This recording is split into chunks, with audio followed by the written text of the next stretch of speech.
Hello, JKDJournals family. We are here today with Eddie Vanderhorst. He is not only an educator, but a change maker who's been serving communities in a multitude of ways, from Army to APS to teaching now. Yeah. For what was it, about 13 years? 13 years. Wow. Okay, so I know that there is obviously a lot of rewards that come out of doing the things that you do for this community and for any communities that you've served. But as someone who also works as a teacher, I know that there's also so many challenges and hurdles that you've had to jump along the way. So my very first question is, what has been one of the most challenging parts of your journey so far?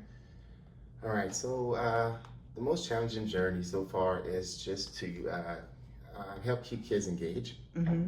I think with the technology, I guess because the world's technology driven, Yeah. the kids, that's all they care about, that's all they want to do. Mm-hmm. So trying to implement technology into the classroom to help keep them engaged is the most challenging because they'll use technology for what it should be used for. Right. So it's just trying to keep them on task all the time, continuously monitoring. So we do have like a Go Guardian, where we can monitor what the kids do, but it's just keeping them engaged. And I would say for myself, just learning how to adapt. Because the kids are it's very diverse group of kids, but knowing that because one kid is not the same, it's like I'm continuously adapting on the fly every day. Every day is not the same because they come in with moods, and I have my days when I come in with the moods, and so we all try to fine tune how we can get through the day. But at the end of the day, it still comes out wonderful. But I think, this just keeping the kids engaged would be one of the most challenging. I can bet. Look, I know the challenge. So I've kind of heard already what you've learned is really just learning how to adapt, right? Are there any like tools or skills or any type of education that you've had or self-taught yourself to help you with adapting? So I have a mentor, Dr. Ellis, who's been in education forever. I always say forever because he has like 10 degrees. But that's his passion, and that's something he taught elementary, he tried middle, he been director of special education, but his background is special education. But just working with him as my mentor, and just picking his brain. Hearing how often, from the time he started education up until now, how it has changed and evolved. And so just knowing that when I told him I was going to middle school, he had already prepared me for that and told me that it was going to be challenging because the kids are in that phase of their life where they're trying to figure themselves out. Right. And then I have kids of my own, and so I see it in my own home. And so it allowed me to just look out for those key moments, like basically being a school father. That's the best way to put it. You basically a school father. It comes out of you. The kids force it out of you. And then sometimes when you hear the kids say, "Hey, you remind me of my dad," or "Hey, you sound like my dad," or "I wish you were." I had a kid say, "I wish you were my dad." Wow. And see things like that. You're like, okay, I get it now. And then coming from the projects where we didn't have the lack of resources, right, and not having a lot, didn't have teachers that look like us, and so those things that when you're young you don't fully understand until you get older. You face those things, and then you kind of like in your mind say, now I get it now. Right. Now I understand. Yeah. So just having a strong mentor in the field of education, it's better than me reading the book, because like I said, I don't like to read as much either. Yeah, yeah. But just hands on, like just basic hands on. Yeah. I think any field you can use a mentor in, it doesn't matter, but for education specifically, yes. Yes, I completely agree. Having someone who's done it before, being able to teach you pretty much how to do it yourself, and also pave your own way and find your own way to doing it. Right. So that's super important.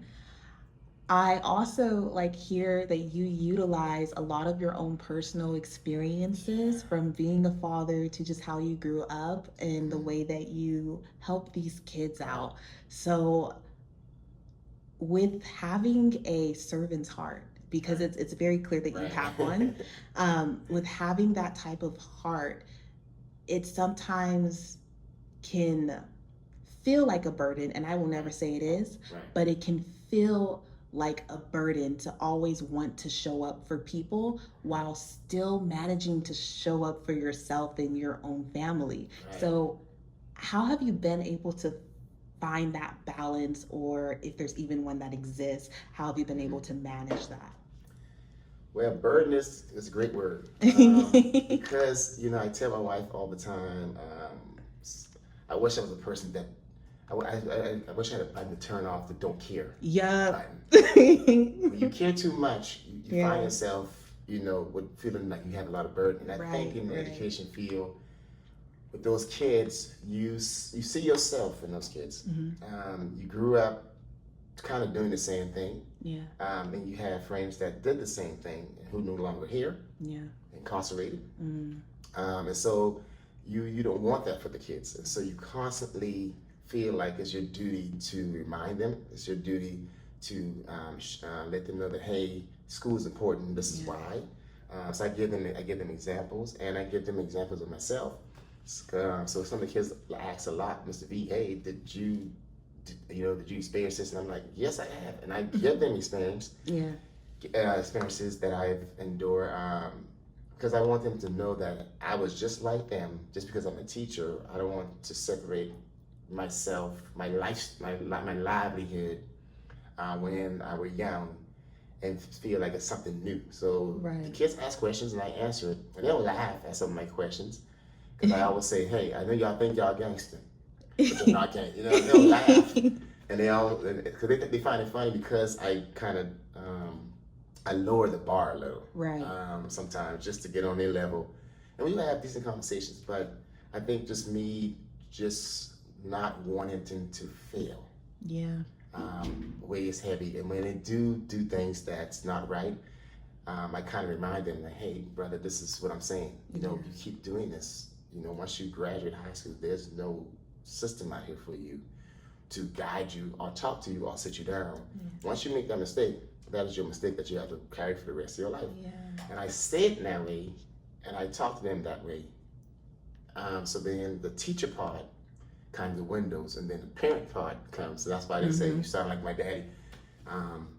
But this the balancing of the family life. When I come home, the same thing. The kids have the same, questions sometimes. They come home with their problems. And it's like, I just left school, but my daughter won't ask me about school, and I'm like, hold on, give me a minute, But at the same time, I like it, because the same thing for my kids. I want them to be successful too.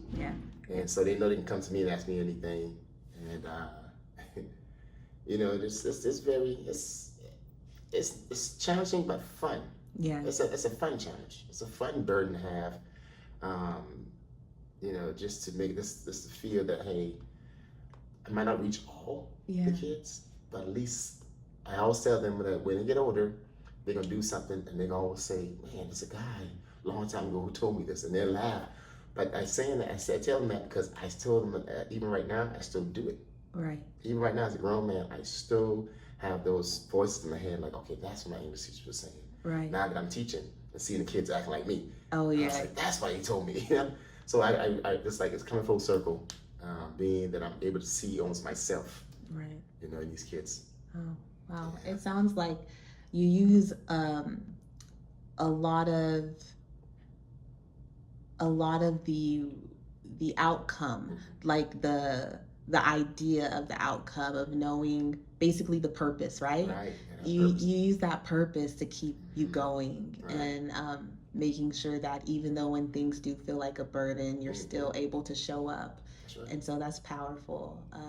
Yeah, but it like this is not the first time of you using that servant's heart. Obviously, you've been using the servant's heart from the beginning of your career, and that started off in the Army, correct? Correct, Army. Yeah. So can you kind of walk us through a little bit more about your journey and what led you to all your service roles? Man, you know, well, I grew up wanting to be a cop. Okay. I don't know, it was something about the uniform. It was something about, because, you know, growing up, you saw helping people. Something wrong, you call the cops. Yeah. You need EMS, they come. So I always wanted to be a cop. And so, but I also saw my family was military background. I think almost all the men in my family were military. We have a Vietnam War vet in my family. And so when I saw the uniforms on the service members, you know, I was like, that looks cool. You know, I want to do that. And then, you know, you get older, and then you start getting family, and then, you know, war starts, and then I still had that inkling, like, okay, that's something I want to do, but my family was like, nah, we don't want you to go in. But it was something that, although my thing is service, you know, when you have a family, you basically stole a service to your family. Yes, agreed. And I think at one point in time, I think I had a realization that I had to make a change. And the change was from working 2 jobs. I had 2 jobs before I was asleep. In between, so I would go to one, come home, sit next to my wife, play with my son, and I'd go to bed for 3 hours, and I would go to my second job and get off at 6 in the morning. And I did that for a while. And so I asked myself, do you want to live like that? And so I knew I needed to change. And so one day, a recruiter came through when I was working. He had the uniform on, and he overheard me talking and said, hey man, I can get you one job with one pay, and you still can spend time with your family. And I don't know how long he was listening. And I said, okay. He gave me his card, and I didn't tell my wife. I went and talked to him. I went and spoke to him. It was like something I had to do for myself that I knew that would benefit me and the family. But they later down the line led me into this, you know, into this life I have now. And I signed, and he was like, yeah, well, I'll let you know when time is coming. One day I was home, and he called and said, you ready? And my wife was like, ready to do what? I was like, oh yeah, by the way, I joined the military. And she lost it. She was like, excuse me? And I was like, yeah. Once I explained to her why, she understood. And so I joined the military, did 6 years as a fueler. Worked in the aviation unit in Fort Campbell, Kentucky for about 4 years. Did 2 tours in Afghanistan before I, PCS to Colleen. So that's where my last duty station was. And so I got out of the military in like 2013. Okay. Is that how you ended up in Austin then? That's how I ended up in Austin. Okay, from being in Killeen. That makes sense. What Austin was. Like wow. An hour away, you know? Yeah, because you said South Carolina, New York, or New York. Okay, yeah, that's a far away to come. I had no idea. Yeah, that makes sense. So after landing here in Austin area, you took another step, and it still was a service role. Can you share a little bit more about that one too? Yeah, so I got here and I was confused what I wanted to do. Because you know, the military is like your life. Yeah. You know, when you get out, you feel like a new kid in the world. So that's the way it felt. And so once I hopped around jobs, I think I tried to work at HEB, and they told me I was too overqualified. I begged the young lady, I said, ma'am, I just need something to do. And she was so nice. And so she was like, well, look, I can give you a nice stocking job, but you can't stay in this position. Right. You know? I said, fine. And so I did that. And then one day, I don't know, I think I ran into a young lady in the store. It's amazing how, like I said, things happen for a reason. Yeah. And I was talking to her, and she said, hey, man, have you ever thought about working for the state? And I was like, no, what is that? And she explained to me, and she gave me the website. I went online, and as I started reading, I saw the word said investigator. And I was like, oh, this is more my speed. And so I read, and it was like, Child Protection Service, which is in South Carolina called DEEP. I think it's called, it's not Child Protection Service, but it's a whole another name for it. Yeah. So I said, I read the requirements is like, protecting kids from abuse, neglect, investigating this. And I was like, oh, that's my speed. And so I applied for it and got the job. And it was a very difficult job to have because you feel like every case you got was yours, and anything that happens is your fault. You feel like you didn't do enough, and so it kind of weighed on me. Now that was a job that had a heavy burden, and I think when you have kids that have been abused, and you actually see the marks and indication of abuse, and you're trying to find placement for them, and the family's mad at you because you took the child, so now you displaced the kid. So there's a lot of things happening. So I did that for 2 years, which was rough, real rough. Yeah.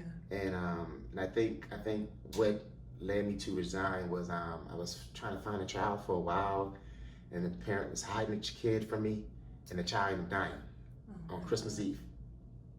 Yep. Wow. I woke up Christmas Eve morning and heard they say, "Hey, we found the kid who passed away," and I remember, I think I got up that morning and I remember telling myself I tried. I said, well, I told my boss, I said, look, I tried. And she said, I know we did the best we could. And but at the same time, they started to do their due diligence. So they took my laptop, they took everything from me. And at that point, I felt like I was a victim. Although that probably was the requirement, but I felt I was a victim. They started asking these questions: why you didn't do this? Why you didn't do this? And I'm like, did y'all not see I did as much as I could? And I think at that point, I was like, okay, I think I need to take a step back. And so I resigned. I resigned for like I'll stay for a couple of months. It might have been 6 months. And that's when I got into solitude.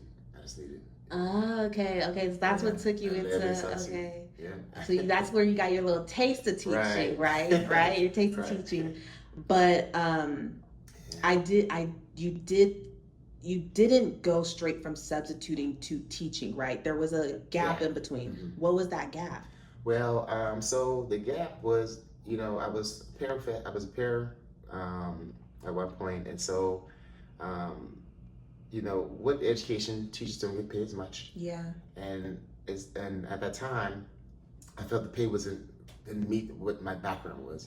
Here I am, a military vet with master's degree. Yeah. And I think the pay was like $11 or something like that. And so, I said, let me just take a step back. Yeah. And so I went back to the state as an APS investigator, working with adults. And that was fun at the same time, challenging. The difference between the two was that with kids, they can't fend for themselves, and adults, they can. But the adults were like more stubborn. You had the resource to help them, and they didn't want to help at all. And there's nothing you can really do. But then there were some elderly that didn't know what to do. Right. So I had to help them with Medicaid, getting them Medicaid, getting them to and from the doctors, contacting family members. It was different. It was a lot. I would say a lot more easier. Yeah. To manage. But then I felt sick. Okay. I felt sick. Learned I had stage 4 cancer while I was working, and it happened unexpected, and that was a blow to my the beginning of my career. Yeah, because it kind of set me back a lot. Yeah.